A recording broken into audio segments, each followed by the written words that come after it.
talk about tonight, and there's a lot of craziness going on in the news cycle. Specifically, though, in California, California Democrats, their priority is going after President Trump and not protecting their constituents. Earlier today, they actually decided to send off $50 million. They're allocating it to go towards fighting President Trump and his mass deportations plans. I'm going to detail that for you. Also, California Democrats are looking for you and I to bail out their constituents. Now, as you guys know, they have done a horrible job at maintaining their forests, doing basic maintenance, and also just, not having ridiculous left-wing policies that have created the disasters that we see going on right now in relation to the fires that are going on. Congressman Tim Burchett is joining me, and I'm going to ask him specifically about that, whether or not he supports taking your money and shipping it off to California so we could bail out California Democrats. So he'll be joining me in a few moments. I'll also be talking about Senate confirmation hearings, which are taking place tomorrow. Pete Hegseth, President Trump's nominee to run the Pentagon, he is going to be up in front of the Senate tomorrow, and a group of veterans are going to be walking in D.C. for him and sitting behind him to let him know that they've got their back. So I'll be joined by one of those vets in just a few moments. And rhinos in the state of Texas, they've got a big rhino problem. 11 rhinos are trying their best to make sure that the MAGA House Speaker in the state of Texas doesn't get elected. It's insane.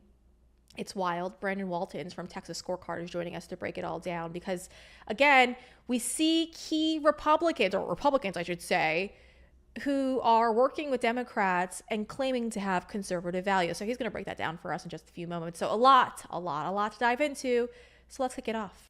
It's time to sound the alarm on someone Governor Ron DeSantis is considering to place Senator Marco Rubio. Now, as someone who lives in Florida and follows our politics quite closely, I am really worried that Governor Ron DeSantis is about to make a major mistake. He might actually appoint Ashley Moody, who's our current Florida Attorney General, to replace Rubio. Now, listen, if you look at what she's done, because she's done some cool things, some things we do like. Obviously, she's strongly against fentanyl. She's pushed back on a lot of the immigration issues related to the Biden regime's invasion, which we like. Okay, I'll be fair. But what I don't like is she's been extremely weak on the issues we need her to be strong on. She picks the safest fights, and she doesn't really do anything controversial. And I'm so tired of Republicans who just want to tout the line and play it safe, and they don't want to really stir too much pots and piss off too many people. I'm at the point where we need fighters. We don't need weak politicians that want to play it safe. And that's what Ashley Moody does. And as I've watched her here in the state of Florida operate, I know exactly what she's done. She's played it safe. She doesn't want to push back on critical issues like lawfare. Over the last 4 years, so many incredible Americans were on the wrong side of the federal government because the federal government is going after them because they don't like them because they're conservative. Those who attended a legal, because they were permitted, rally on January 6th were harassed by the federal government for attending.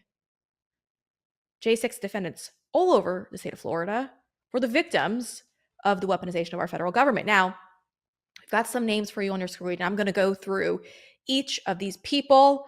So bear with me. It's important that we talk about it because their cases are all Florida-based because they live in the state of Florida. But what the DOJ did to them was egregious. And they needed a fighter to defend them. And Ashley Moody refused to get involved. People like J.D. Rivera. J.D. Rivera, we've had him on this program before, is an incredible patriot, a veteran who was filming, because he is a videographer, that day at the Capitol.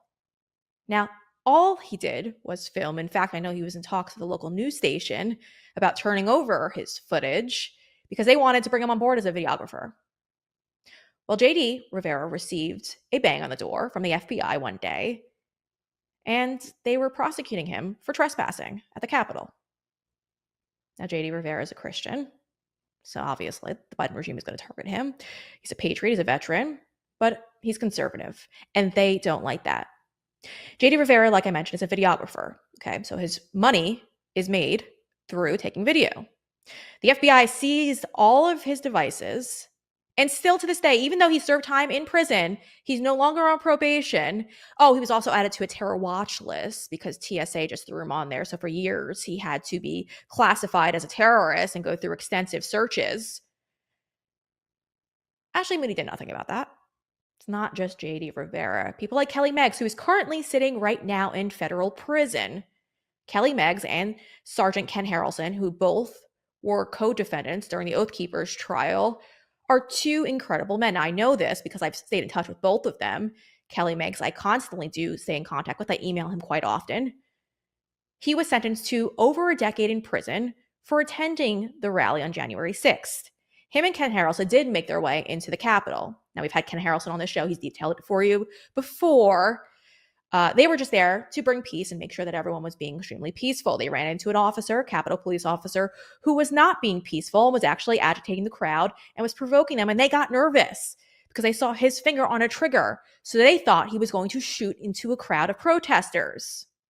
So Kelly Meggs and Ken Harrelson created a barrier between the protesters and this officer and de-escalated the situation. But if you actually pay attention to their criminal trial, that's not what came out. That officer, Harry Dunn, initially stated that yes, that all took place, but then that document vanished before their criminal trial. And the testimony that was given by Harry Dunn was extremely different than the one that he initially was giving on a document that was handed over to prosecutors. That vanished, of course. And the judge was okay with it vanishing as well. The testimony that was given said something completely different. Instead, they made it seem like Kelly Meggs and Sergeant Ken Harrelson were actually going after him and were part of a violent crowd, but that wasn't the case. I believe also Harry Dunn testified that the N-word was hurled his way too, but that wasn't the case. And then they brought in another Capitol Police officer to say that he witnessed exactly what Harry Dunn was saying. Now, why would they need that? Because it was a lie. And we know it was a lie because of the great work of people like Steve Baker over at The Blaze, who went through the camera footage and found out that that officer was nowhere near the scene of the crime that they alleged. He's in a completely different building when Ken Harrelson and Kelly Meggs are having their interaction with Harry Dunn. So two individuals who were put on the stand by the DOJ lied. And what happened? Well, both of them were sent to prison. It's not just that. Jeremy Brown, another veteran with tons of awards because he's been incredible throughout his 2 decades of service, had his home raided, again, for a misdemeanor, which is unheard of if you talk to any prosecutor or any criminal defense attorney.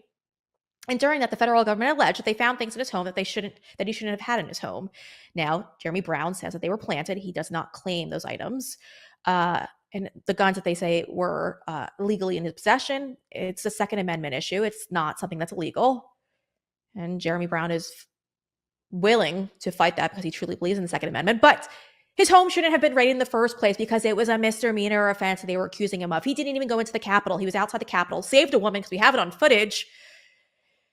And they still raided his home. It's not just him. It's also people like Enrique Tarrio, who was the leader of the Proud Boys and was not at the Capitol on January 6th. He's based in Miami. The feds raided his home. And because, according to him, he refused to lie and say that President Trump worked with him to orchestrate January 6th, the DOJ recommended that he go to prison for 33 years. Enrique Tarrio is sitting in solitary confinement right now for 22 years. These are just 5 examples of Florida residents who have been targeted by the federal government, and Ashley Moody has done nothing to help them. Now, they're just 5, but there have been over 100 J6 defendants that come from the state of Florida. In fact, according to most recent reports, we actually have the most J6 defendants here in the state of Florida. So when you know that the federal government is being weaponized and targeting your residents, your constituents, what do? Well, Ashley Moody decided not to do anything. And how do I know this? Well, I was in talks with somebody who was meeting with Ashley Moody's office, top officials for her team. And during that meeting, I forwarded all my information in regards to those cases we just detailed for you because I wanted her to help these people out. Instead, Ashley Moody's office collected all this information, said that they were interested in doing something about all of this, and then quietly just decided not to do anything at all. They ignored my contact. I tried contacting them multiple times, I should state. They've ignored me, which is strange given the fact that when I was working over at Fox, I would regularly, and this was the most, you just to put this in perspective, folks, as a booking producer, you often do get people who reach out to you who want their politicians to be booked on your shows. So they will call you. But Ashley Moody's office called me the most out of anyone because she always wanted to be on TV talking about fentanyl, immigration, the safety issues. Never January 6th. Now, again, you talk to their office, they'll tell you, oh, it's a federal state issue. But she had interest in helping people like Jeremy Brown, who's currently right now sitting in jail, and just decided not to. Now, why? We don't know. We don't know. So hear me out, folks. Do we really need another rhino in the U.S. Senate right now? Do we need a fighter in the U.S. Senate? I would go with fighter. And Ashley Moody has proven that she's not a fighter. She wants to play it safe. If there's any type of risk involved or if it's controversial, she's not in for any of this. People like Congressman Corey Mills would have been a great pick to run, well, to be in the U.S. Senate, to take over for Marco Rubio. But unfortunately, and we'll talk about this in a second, it might not be a likely case. Now, Corey Mills sounded very, very positive when he spoke about his meeting with Governor Ron DeSantis. Take a listen. Of different things as well as for justice appointments and confirmations. And the good thing is that the governor has done such an amazing job in the state of Florida. Him and his team sat there for about an hour, asked various questions. And at the end, even the governor himself said that this was an extremely good interview, that he thought everything went really well. And he looked forward to talking to me in the future. So fingers crossed, we can get in there and have some strong leadership that Marco Rubio had represented, and also just continue to try and keep the majority in the Senate and continue to grow that. Okay, so quickly, before we move on, make the pitch. Why do you want to go from congressman to senator? Well, look, right now we've got a great, House. We've got a great leadership there. We've got our speaker who's continued to drive forward. I think what we're lacking right now is to continue to have that constitutional conservative there in the Senate who will actually continue to hold its values, its principles. But also, we need fighters in the Senate. We've got people who's been there for 20, 30, and 40 years. We need people who are coming in with a fresh perspective, who understand what the country needs right now and understands President Trump's agenda. And so I think right now what we need is real strength in the Senate. I think the House is doing a great job. Yeah, I would agree with that. And Corey Mills would be an incredible senator because we need fighters in the Senate. Fortunately, Governor Ron DeSantis doesn't feel the same way. Take a listen.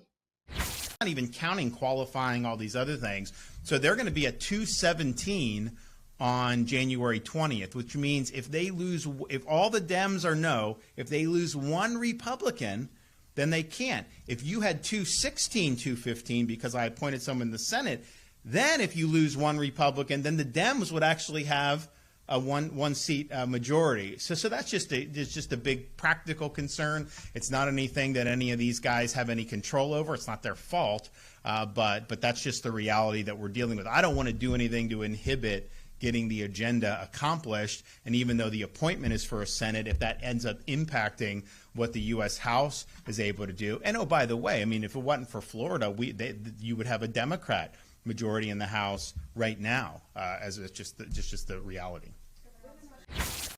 It's a fair response, but Ashley Moody is not the answer to replace Marco Rubio's seat in the U.S. Senate. She's not. She's not a fighter. She takes the easiest battles because they're not controversial, rather than defending Florida residents. Folks, she sat here and watched as the weaponized federal government went after and crushed Florida residents. I mean, it's the most absurd thing. It has me infuriated because I've tried multiple times trying to get her office's attention before calling her out because I don't like that. I think it's icky politics and you have to sit there and you have to go after somebody. I like to open up all avenues of communication, but her team doesn't agree with that. They don't want to talk. They don't like independent journalism. Instead, they like corporate media outlets, and that's where she's always going to be. So no shade to Ashley Moody at this point. This whole segment is shady, just because of the simple fact that I'm calling her out. She's not going to like it. They're not going to like it. They're going to say that it's immature that you're sitting here and saying all these things about her. But the reality of it is I don't care. Listen, we want our agenda to be pushed forward. We want people who are going to fight for Americans. When it was time to fight for Americans, Ashley Moody decided not to fight for Americans. She instead decided to back out and just hush, keep it quiet, and kept it moving. The last 4 years, the FBI has yanked the doors off of all of these people's homes for misdemeanor offenses. Trespassing allegations. It's unheard of. It's unheard of. Yes, you could sit here and say federal government and the state, they're two separate. I get it. I get that. But you only hear that rhetoric from one side. You don't hear it from those on the left. Democrats will do anything. They don't care about the legality of these things. So what? What's the ramifications if you fought back? You lose in court? No one cares on the left. You see it all the time. This is the difference between the left and the right. The left is out for blood. The right is sitting here just trying to play by the rules, and they don't realize that we are at war with communists on the left. That's the reality. And anyone who is unwilling to accept that harsh reality doesn't belong in the US Senate. Why do you continue to fund corporations that do not hold conservative values? You don't have to keep doing that. There are actually companies that have emerged over the last few years that believe in the same things that you and I believe in. And they're not supporting all of those horrific left-wing causes like abortion or DEI training or hiring practices. They support things that you and I support, like the Second Amendment, pro-life causes. And you've got to make these things a priority in your life. I'm going to tell you, because I did it. I have made the switch in regards to my phone company. I am now, and I've been actually for over a year now, a proud member of Patriot Mobile, a customer of Patriot Mobile. Now, like I said, they donate to conservative causes like Second Amendment, pro-life, military, so many incredible causes. And the best part is you're not going to lose the quality of your current service. I literally am using the same towers right now on my phone with Patriot Mobile that I was using prior when I was funding another company that doesn't fund the things I believe in. So head on over to patriotmobile.com. Use that promo code BRE, that's BRE, whether you call, whether you do it online, make the switch. It's incredibly inexpensive. And like I said, you're using the same towers that you were using with your current provider. Best part about this is if you do decide to call them, you guys, the best part is you're actually going to talk to somebody who's here in the United States. Okay, this company is based in Texas, which I'm a big fan of. And you're not going to have to deal with like anyone from India calling or answering your calls and giving you really crappy customer service. So again, folks, head on over right now to patriotmobile.com. Take a look around. When you use promo code BRE, they're going to waive the activation fee for you, but you're also going to save a ton of money. I am saving a ton of money. So head on over right now, patriotmobile.com. Take a look around, give them a call, or do it through the website, whatever's easiest for you. And make sure you tell them that Bree sent you. That's BRE. That is the code you're going to use to save the most money. Again, folks, patriotmobile.com. Use promo code BRE. All right, it's the blame game in California. Governor Gavin Newsom doesn't really want to take any blame for the horrific fires that have consumed Southern California. Him and Bass, the mayor of LA, are going back and forth trying to shift blame. Even the fire chief of their fire department is also trying to point the finger at everyone else. So what should we make of all of this? Joining me now to discuss is the great congresswoman from the beautiful state of Tennessee. Congressman Tim Burchett joins me now. Congressman, I got to thank you for joining me. You've been honest on X too about this issue because, you know, Gavin Newsom is now out here showing all of these fires, and he's doing his photo ops and his interviews with the mainstream media, but he's refusing to accept blame. You know, President Trump has warned him in the past that this was going to happen. And even the insurance companies knew it was going to happen and pulled out very quickly from the state of California. And now he's sitting here just saying, don't politicize this. This is a disaster. And we did our very best. But did they really do their best? Well, thanks for having me on. And first of all, he's already politicized it, the great governor down there in California. He's using it as a fundraiser. And so he, anytime you know, my mama used to say, I'd hate to make my living off the suffering of others. And clearly this is you know, nothing's too low for them to reach down to. But yeah, I think he has complete blame for this. They've been warned about this. They did not fill the reservoirs. They did everything they could to just appeal to the environmental wacko left. And this is obviously not a global warming issue. It's a global lunacy issue with the people. And I tweeted on X. I think I had over 500,000 views of a tweet. I said the people of California need to quit blaming the politicians. They need to blame themselves. They're the ones that elected these people, that put them in power. And I know they're going to say, well, they stole elections, they did this, they did that, but they had to put them in power in the beginning so they could continue to steal.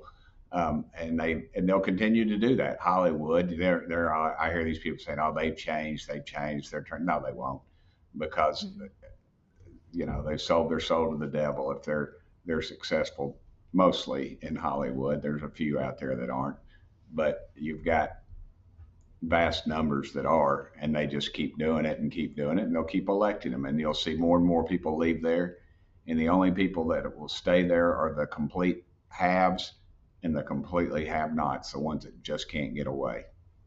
Yeah, and it's true, and that's the heartbreaking part in all of this, because although there's those beautiful houses on the water that we're seeing, there's also average Americans who have lost everything, and many are saying that, hey, listen, we lost our fire insurance just days before this happened, and so they don't have any type of resources, and you turn to the governor, and the governor is just sitting here, and he's saying, oh, the water reservoirs weren't my job, so I have no responsibility in any of this. But he actually tried yesterday. I want to play this clip from Meet the Press yesterday, because he got caught in a lie, and he got fact checked, and then he tried his hardest to flip it all around. Let's take a listen, because it's a great one. I don't know what he's referring to when he talks about the Delta smelt in reservoirs. The reservoirs are completely full of the state reservoirs here in Southern California. That mis and disinformation, I don't think advantages or aids any of us. Responding to Donald Trump's insults, we would spend another month. I'm very familiar with them. Every elected official that he disagrees with, very familiar with them. We do know, though, from reporting here locally, that one reservoir that serves the Palisades was not full. And that's exactly what triggered my desire to get the investigation, to understand what was happening with that local reservoir. That was not a state system reservoir, which the president-elect was referring to as it relates to the Delta and somehow connecting the Delta smelt to this fire, which is inexcusable because it's inaccurate, also incomprehensible to anyone that understands water policy in the state. It's insane, because a lot of these water officials are actually some of the highest paid in the state. We were going through it, opened the books, did a whole breakdown of all of it, and they're actually they're the top paid ones. Some of them even making with overtime potentially $800,000. So What do you make of all of this? Because he's caught in a lie, and now he's trying to say, well, I'm calling for investigations, because he's looking to shift blame.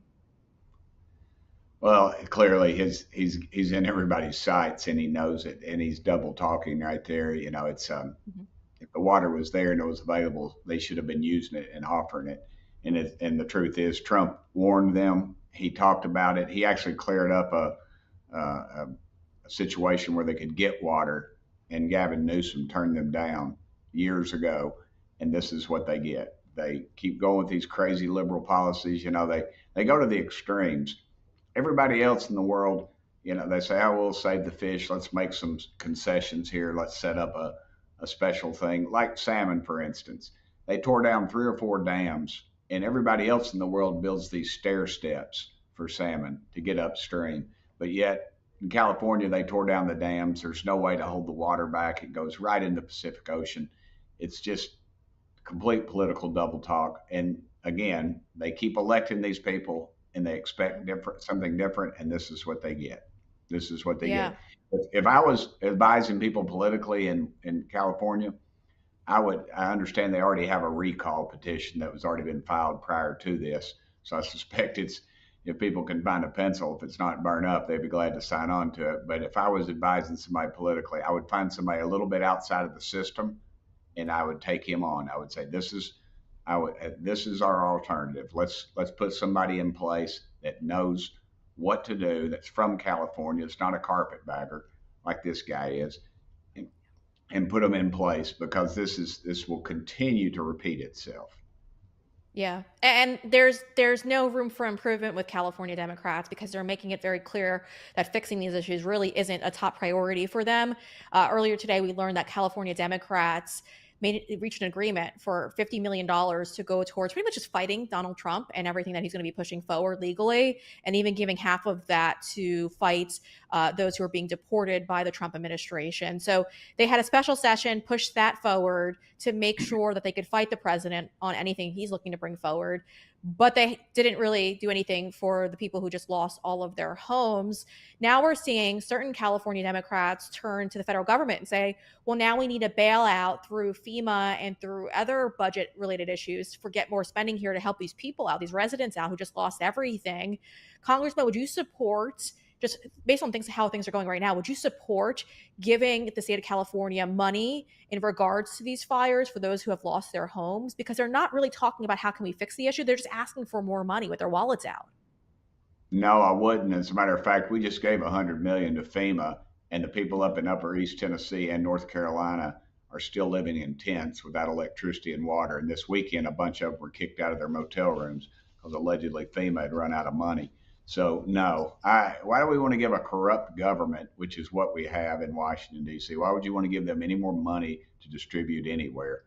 If they're not going to fix the problem, this is infuriating to me because of these federal programs that rebuild houses on the water that get washed away 3 times in 10 years or what have you. This is not our problem. We did not cause this problem, and we sure as heck won't fix it by throwing more money of our grandkids' money. Because right now, any money we spend, we are just printing. We are just borrowing that money from the future. So again, that just decreases the value of our dollars. We put $200 billion into Ukraine. People in North Carolina and Upper East Tennessee, the Appalachian folks, have got nothing. They even turned people away for that stupid $700 that the vice president talked about because they didn't have proper identification. Well, guess what? It all got washed away in a dadgum flood. I'm sure the people out there, they're gonna. And when Biden says he's going to make all them whole, that just turns my stomach. That these, you got poor people or maybe poorer people in my area that well, honestly, they vote pretty conservative. They're not getting anything. And you got these wealthy liberals in California. They're going to pay for everything when their houses are built on a tinderbox. They didn't allow the proper environmental concerns to be taking place. They don't do controlled burns. They don't remove undergrowth. They did not fill up their reservoirs.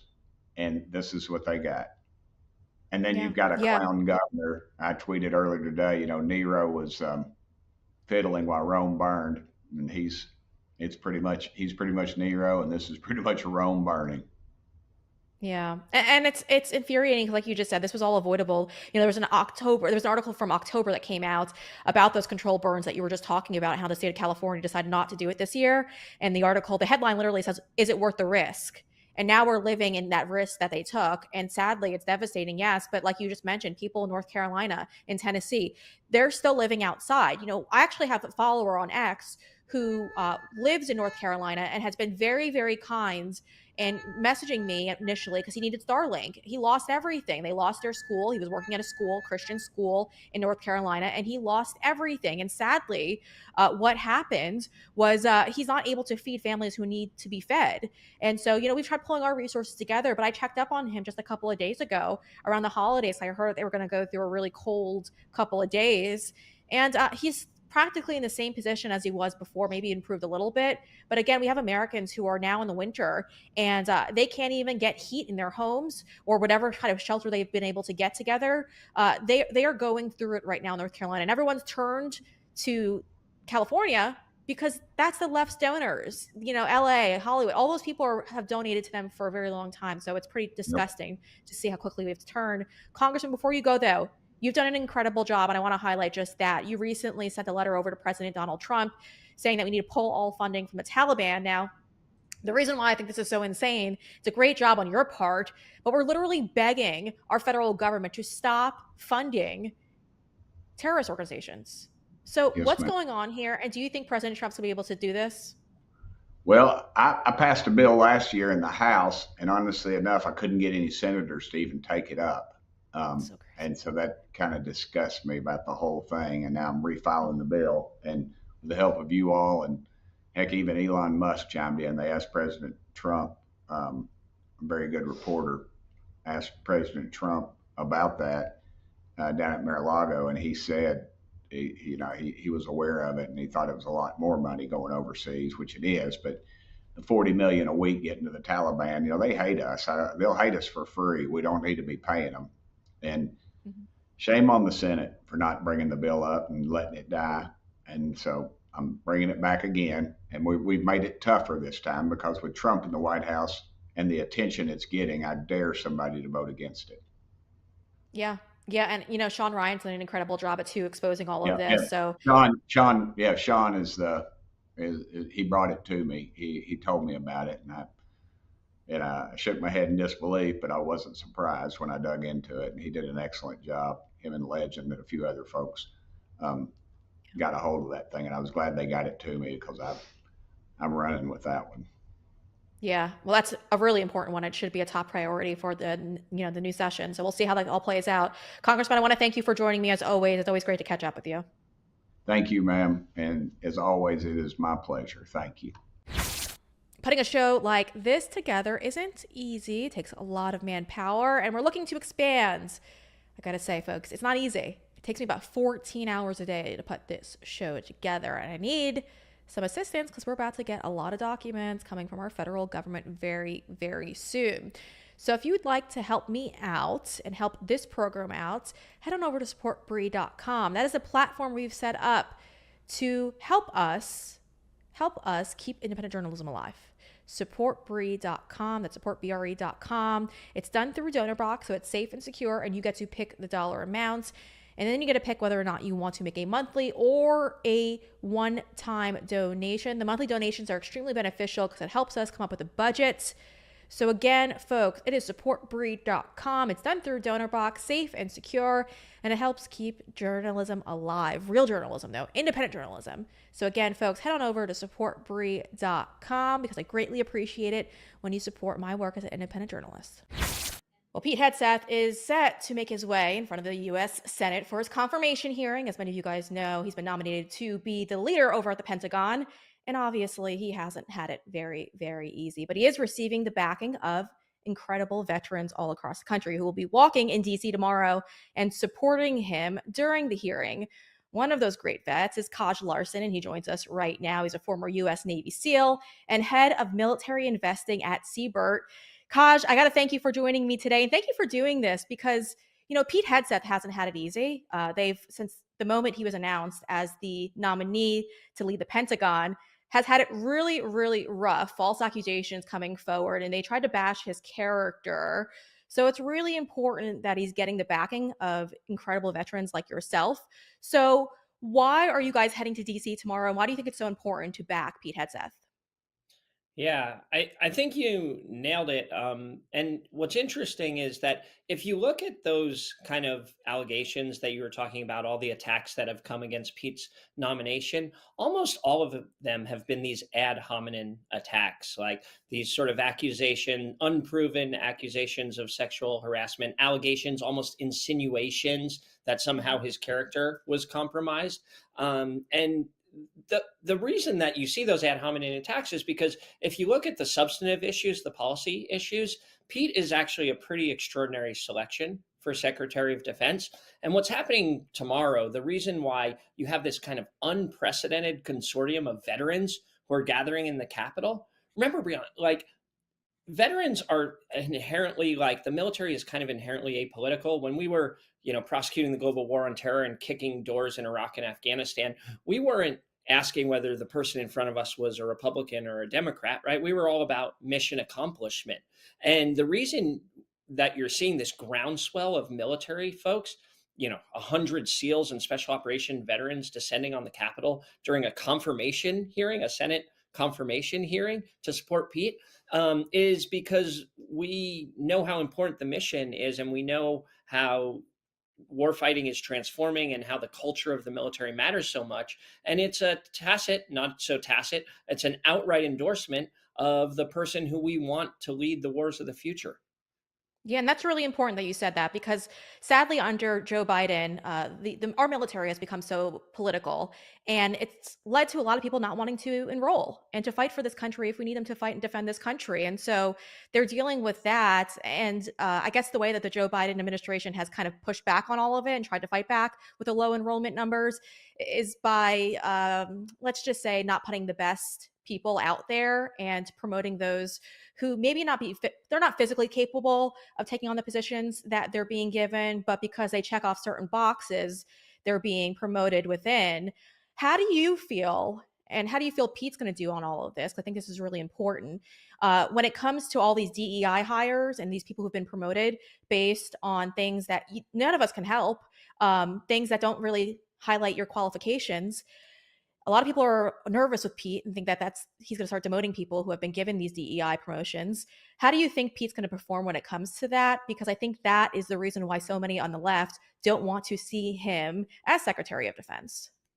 Well, look, they should be nervous, as are all people who are underqualified for a position that they're serving in, because what Pete's emphasis is a front sight focus on returning to the mission of warfighting, to making sure that the only first principle that applies for the US military is that we're the most lethal fighting force in the world, right? And being laser focused on that is all that matters for Pete. Like, the truth is, the military is extraordinarily diverse, right? Because of the socioeconomic backgrounds that the military tends to draw from. We have an incredibly diverse military, and we want an incredibly diverse military. We want Mandarin speakers. We want Arabic speakers. We want people who understand the areas and the domains in which we're fighting, right? But we don't want that at the expense of merit. The military has been in the past and should always be a meritocracy. And that's what Pete's mission is. That's what he's focused on. That's why he's so good for the job. Yeah, yeah, and I think that's why they're so afraid of him because he is so good for this role. I also wanted to bring up because I know you have an extensive background in the Middle East and you've done great work as a journalist as well. A lot of Americans are on edge because, like Congressman Tim Burchett has said, our money is going to fund the Taliban, and we've never felt this unsafe. I mean, we have our taxpayer money being given to NGOs, and then that money is then going to the Taliban, who is using that to train terrorists. And then DHS is accidentally allowing them to come into our country. And so a lot of Americans feel very unsafe. How do you think, when it comes to making sure that we're keeping our homeland secure, Pete Hegseth is going to handle that issue? Yeah, I think Pete believes in the same things that many of us who fought in the wars of the last 2 decades is that peace comes through strength, right? And that we have to have the strongest and most capable fighting force in the world in order to ensure that we're as safe as we can possibly be domestically or as Americans. And I think one of the things that's interesting and kind of inherent in the question you asked is that we are on the cusp of what those of us who are national security professionals would call a revolution in military affairs.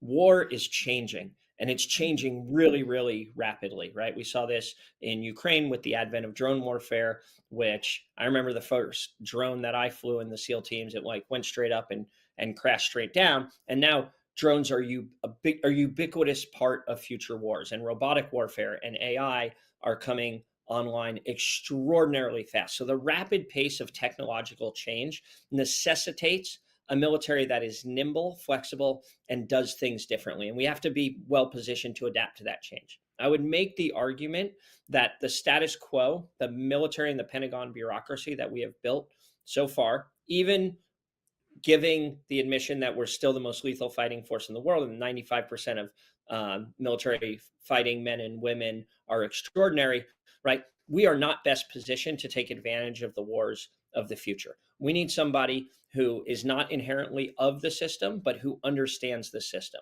And Pete understands the system at a warfighter level. And right now, the job of Secretary of Defense, one of the first principles, at the end of the day, what the job is to motivate people to go into harm's way, kill the enemy, and potentially be killed themselves.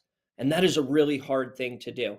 And I'd make the argument to you, my data point would be that there are hundreds of veterans, actual warfighters, special operations veterans, conventional side veterans, people who fought in those last 2 wars, who are gathering in Washington, D.C., where I'm sitting right now in an unprecedented way. If he can motivate those people to come out and support his nomination, he's going to be the person best positioned to address that recruiting crisis that you're talking about, to motivate the next generation of warriors to fight the wars of the future.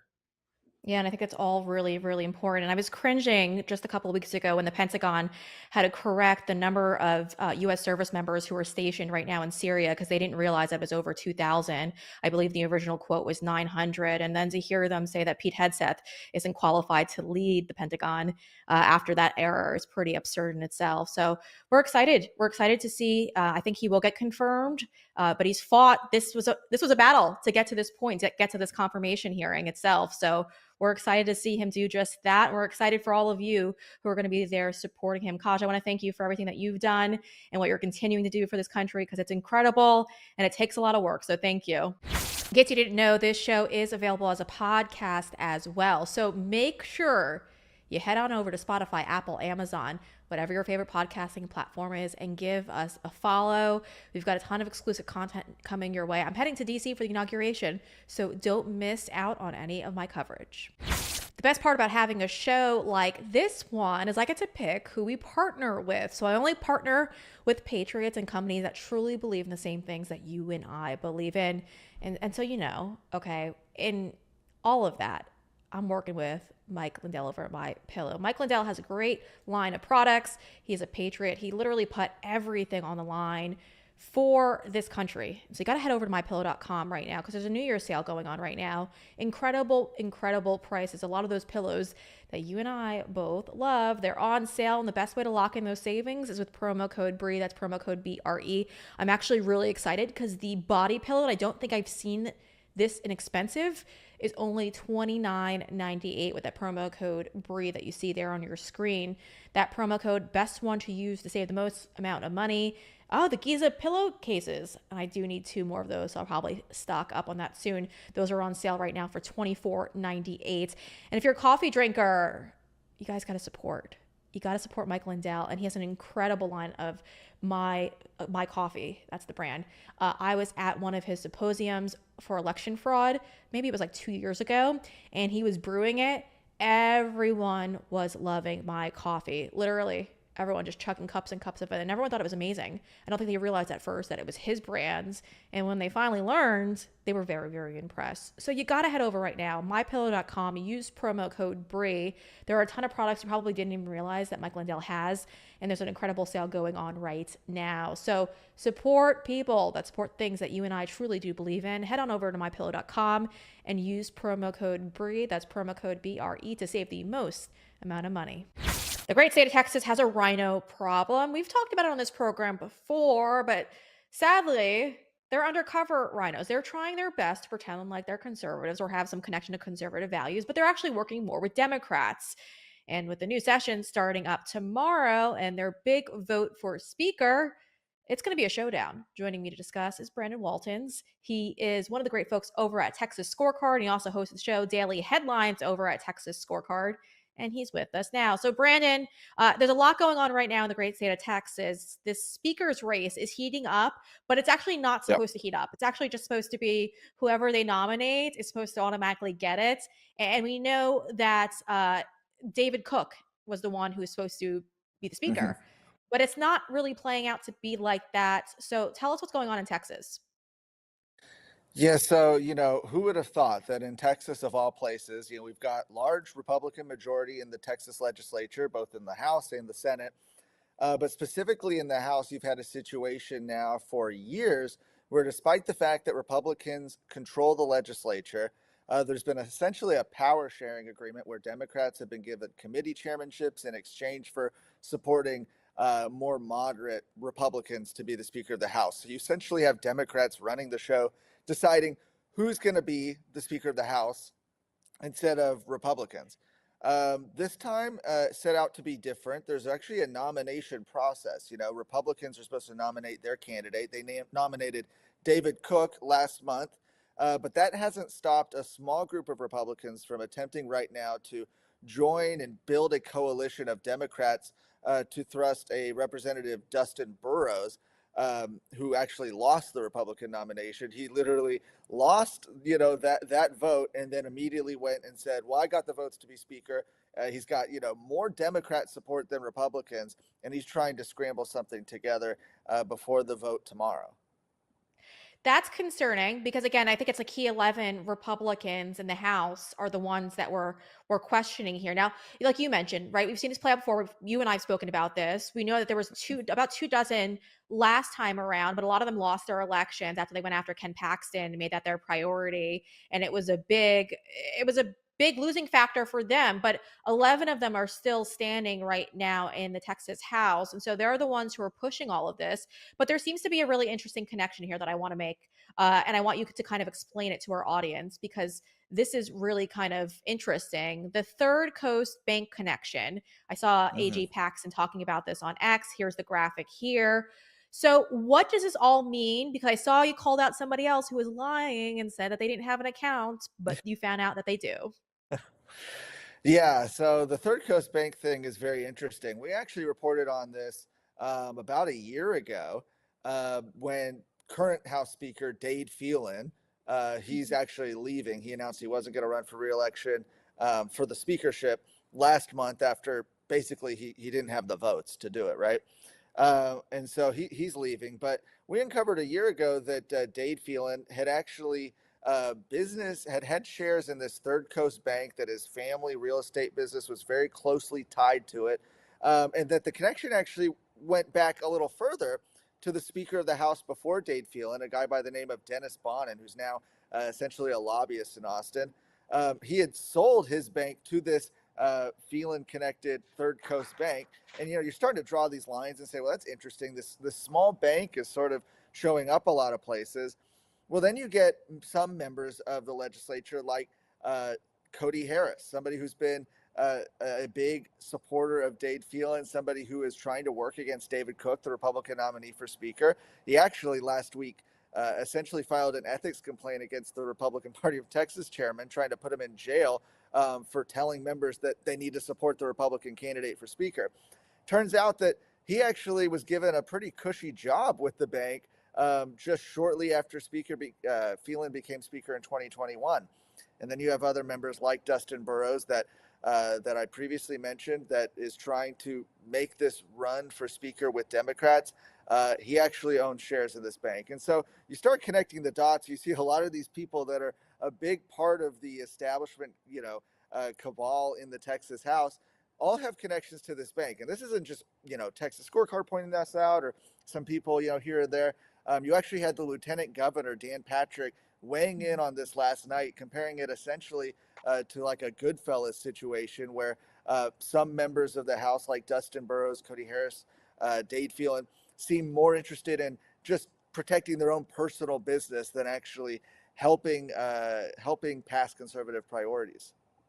Yeah, and it's really scary when you look at that and you see all the connections there. And it's interesting to note, too, I actually was on his X page today, Dustin Burrows, and at the very top, I think we got a screen grab of that, he refers to himself as a conservative Republican, even though he's aligning with Democrats, and he's not really doing much to help Republicans out at this point. This seems to be more of a self-interest type of moment for him rather than what's best for the party, and so he's not looking to bow out gracefully. How do you expect the vote that's going to take place tomorrow in Texas, how do you expect that to go for the Speaker? Well, that's the answer everybody wants to know. I wish I knew. Right now, neither member has clearly published a list with a majority of members. That would be 76, and the Texas House is 150 members. But the momentum has certainly been on David Cook's side, the Republican nominee. You've had a lot of members who originally were listed as supporting Burrows come off of that list. They say they're supporting David Cook now. And so just based on that alone, I think if you're asking, who has the momentum right now, I think it's David Cook. But ultimately, this is going to be something that's decided tomorrow. They gavel in at noon Central Time, and shortly after, they're going to have this Speaker vote. And it'll be interesting to see if this is something that just takes one vote, or maybe potentially, could be drawn out, not unlike something, we've seen recently in D.C. We'll just have to see how it plays out tomorrow.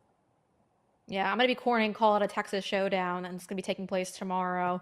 And we look forward to watching it, Brandon, because it's going to be an interesting one. I know there's so many incredible conservatives right now in the state of Texas who are really hoping to pull this MAGA victory off. So we will be sitting back and watching. Brandon, thank you for everything that you do. Again, to our audience, all of his work is over at Texas Scorecard. So make sure you head on over there and follow the show, because there's a lot going on in the great state of Texas, and Americans need to know what's going on. So thank you, Brandon.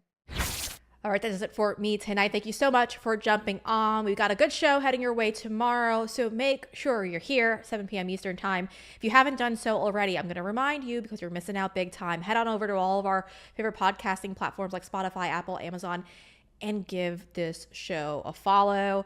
I'll be down in DC at the inauguration, giving you exclusive coverage you won't see anywhere else, so you're not going to want to miss out on that. Be sure to follow the Breanna Morello Show. Folks, I'll be here again tomorrow, 7 p.m. Eastern time, so make sure you're here.